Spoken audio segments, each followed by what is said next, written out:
মাঝে মাঝে মাংস মাছ কোনো জিনিসই খেতে ভালো লাগে না, মনে হয় অন্যরকম একটু কিছু হলে ভালো লাগতো। তো আজকে অন্যরকম একটি রেসিপি নিয়ে আপনাদের মাঝে হাজির হলাম। ভেন্ডির, কেউ বলতে পারেন পাতুরি অথবা চচ্চড়ি, যে যেটা বলেন।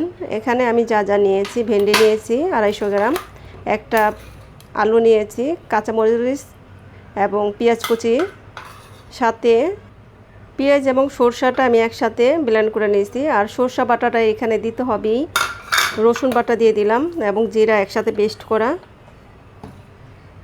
হলুদের গুঁড়া দিয়ে দিলাম হাফ চামচ, মরিচের গুঁড়া হাফ চামচ, যেহেতু কাঁচামরিচ দিয়েছি এখানে ঝালটা কমাই দিলাম। তো সব কিছু আমি হাতে মেখে নিব। স্বাদ মতো লবণ দিয়ে দিলাম।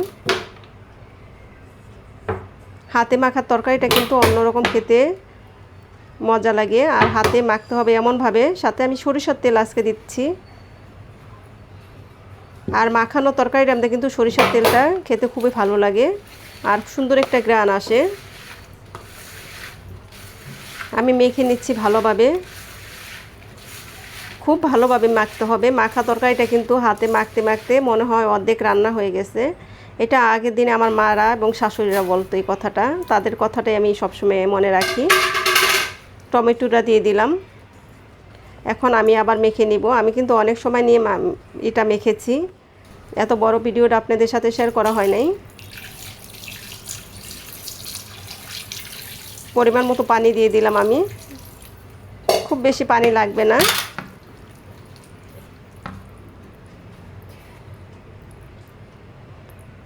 আমি এখন চুলায় চলে যাব রান্না করতে। তো হাঁড়িটা আমি বসাই দিয়েছি।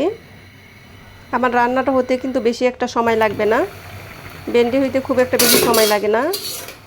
তো দেখতে পারতেছেন খুব বেশি সময় লাগে নাই, বলক চলে আসছে। আর অল্প সময় লাগবে হয়তো হইতে, 4 থেকে 5 মিনিটেই কিন্তু এই তরকারিটা হয়ে যায় আর খেতে খুবই ভালো লাগে।